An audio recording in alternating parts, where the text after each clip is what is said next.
হরে কৃষ্ণ। ভক্তবৃন্দ, ইতিমধ্যেই লোগো দেখে বুঝতে পারছেন আমরা কোথায় আছি। আমরা এখন আছি ইস্কন হবিগঞ্জ নৃসিংহ মন্দির। হরি বল। শুধু ভক্তবৃন্দ, তো ইতিমধ্যে আপনারা বুঝতে পারছেন আমরা আছি বাংলাদেশের অন্যতম একটা ইস্কন দর্শনীয় মন্দির, ইস্কন হবিগঞ্জ নৃসিংহ মন্দির। তো এন্টার গেট ঢুকতেই নতুন দৃষ্টিনন্দন যে মন্দির, যেটার উদ্বোধন এখনো হয়নি, তবে মন্দির রেডি। এখন নৃসিংহদেবের কখন কৃপা হবে মন্দির উদ্বোধনের।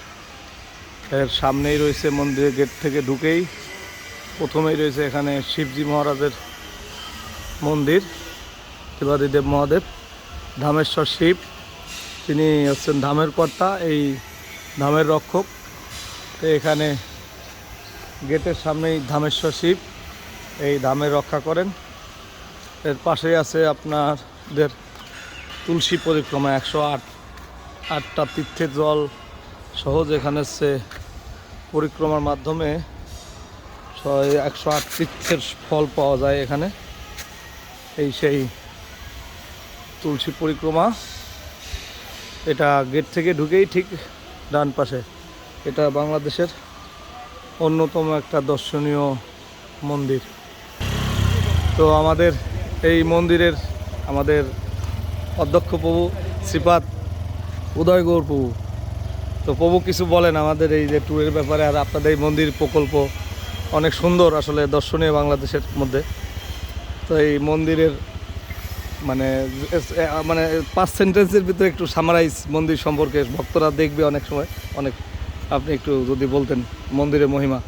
এর আগে আমি অবশ্য আপনার পাঠে শুনছিলাম নৃসিংহদেবের, যদিও এখানে নৃসিংহ মন্দির বলা হয় কিন্তু নৃসিংহ বিগ্রহ নেই, কিন্তু অনেকে ভাবে যে নৃসিংহ দেবের বিগ্রহ কোথায়, ছোট বিগ্রহ আছে। হ্যাঁ, তো একটু মন্দিরের মহিমাটা একটু শর্টে, একবারে খুবই শর্টে। মানে কৃষ্ণ, সকলকে প্রণাম, দণ্ডবোধ প্রণাম। এটা অত্যন্ত প্রাচীনতম একটা মন্দির, 300 বছরের পুরনো মন্দির। তখন তো সারাটাই ভারতবর্ষ ছিল, উত্তর ভারতের থেকে যারা ব্যবসা করতেন মারোয়ারিরা, তারা এই মন্দির করেছিলেন।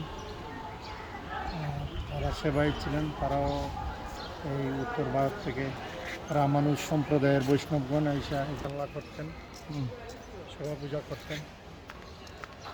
পরবর্তীতে বিভিন্ন 71-এর পর বিভিন্ন সময়ে এটা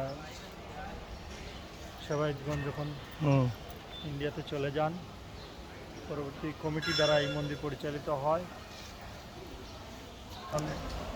পরিচালনা করতে অসমর্থ হন, তখন আমাদের ইসকনকে 2002 সালের নভেম্বরে দেন।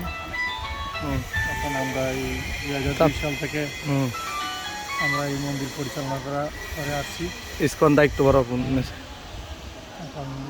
এই মন্দির যা কিছু দেখছেন এগুলো নতুন, সবই নতুন না। পুরনো যে মন্দির ছিল, হ্যাঁ, কয়েকশো বছরের পুরনো মন্দির, ওটা প্রায় জরাজীর্ণ হয়ে গিয়েছিল। ওটা আমরা ভেঙে এখন নতুন করে করা হয়েছে। এটা ওপেনিংয়ের অপেক্ষায়, শীঘ্রই গুরু গৌরাঙ্গের কৃপা হলে, গুরু মহারাজের কৃপা হলে ওপেনিং হবে।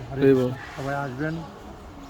জাগ্রত নৃসিংহদেব, এখানে আশুতোষ ভগবান শিব বিরাজিত, তিনিও জাগ্রত। এই জন্য এই দুটা মন্দিরেই, শিব ঠাকুরের মন্দিরও এই জন্যই করা হয়েছে, যেহেতু শিব ঠাকুরও খুবই জাগ্রত। শিব ঠাকুরের অনেক অলৌকিক লীলা আছে, নৃসিংহদেবের অনেক অলৌকিক লীলা আছে। হরে কৃষ্ণ, আপনারা আসবেন, আসলে পরে আমরা এখানে হরে বল। তো আমরা এখন নৃসিংহ মন্দিরের আসলে দুই দিক থেকে ঢোকা যায়, এই ডান সাইড, এদিকে বাম সাইড।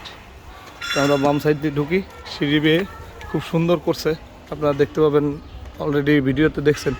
ঢুকতে এখানে নৃসিংহদেবের অপূর্ব কারুকাজ, যেটা ইসে ফুটিয়ে তোলা হয়েছে। হ্যাঁ, ভিডিও করতেছে আমরা এটা ইউটিউবে। হ্যাঁ। তো এই মন্দিরের এন্ট্রেন্স, এখানে ডান পাশে হচ্ছে কৃষ্ণ,